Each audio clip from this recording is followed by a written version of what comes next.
Hey toy fans, I'm G21Beast and welcome back to my figure review series here on my YouTube channel. And today we are once again taking a look at those heroes in a half shell, only this time we're looking at Splinter, the mentor of the Teenage Mutant Ninja Turtles.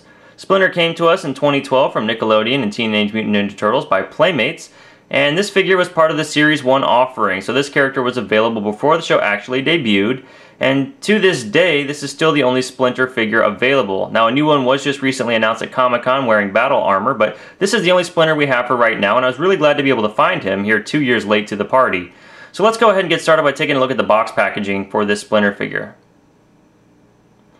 As we come down the top of the box here, you're going to see that familiar purple and green deco with the Teenage Mutant Ninja Turtles logo there at the top. And as we come down, we do have a blister card here that showcases Splinter inside with his accessories, and the Ninja Turtles along the side there, and then it ends with his name at the bottom.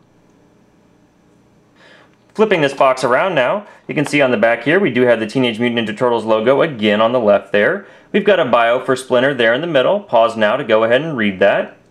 And coming down here we do have what was current at the time of the complete list of figures available in Series 1. Alright guys, well that's the packaging. Let's say we get Splinter out of the box and see what this rat's all about.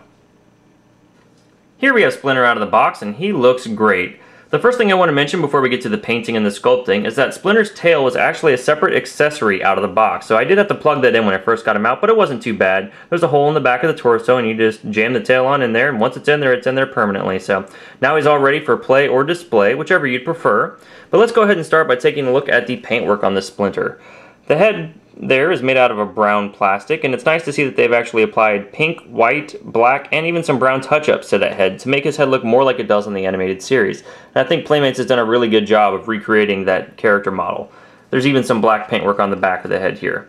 And as we come down on the figure here, you do see a solid maroon plastic here for the robe. That maroon plastic continues down to his ankles and down to his elbows here. And from the elbow, he does have some gray tape that leads down to his pink fingers that have been painted pink there. And he has a black ring painted there on the front of his robe, so that's a nice touch. And as we come down here, you see that he does have solid gray feet. It's also interesting to note here that his tail is the same maroon plastic as his robe, but they've chosen to paint it pink. So it's kind of interesting that they went that route. Alright, well that's the paintwork for Splinter. Let's also take a quick look at the sculpting on this guy. You can see that he does have hair sculpting work there, which is nice. Adds some texture and detail to his fur. And he's also got some texture and detail work on the robe, so I appreciate that as well. Well, that's the painting and sculpting. Now let's go ahead and take a look at the accessories.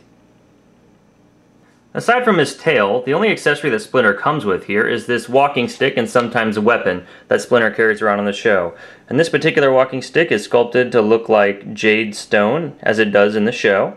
It doesn't have any additional paint work or anything, but it does have just some nice general sculpting work in there. And it fits easily into his hand, just like this, and Splinter's ready to get walking. Now let's go ahead and take a look at the articulation of the Splinter figure. He does have a head here that'll rotate 360 degrees. I would turn it all the way, but I don't want to mess with that beard there, but it will turn 360 degrees. At his shoulder, he does rotate 360 degrees. His arm does go up that far. He does have a single rotation here at the elbow. Nothing at the hand there. And it's the same on the other side.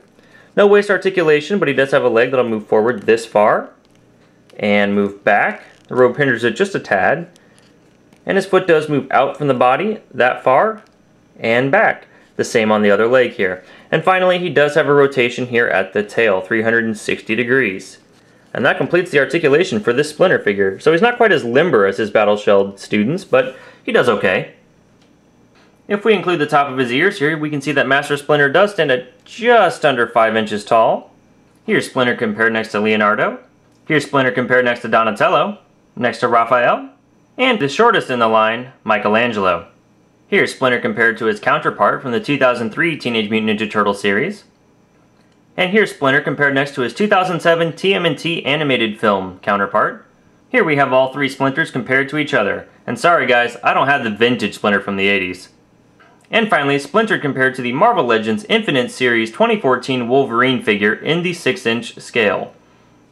Alright toy fans, well that's my review of the 2012 Teenage Mutant Ninja Turtles Series 1 Splinter from Playmates and Nickelodeon.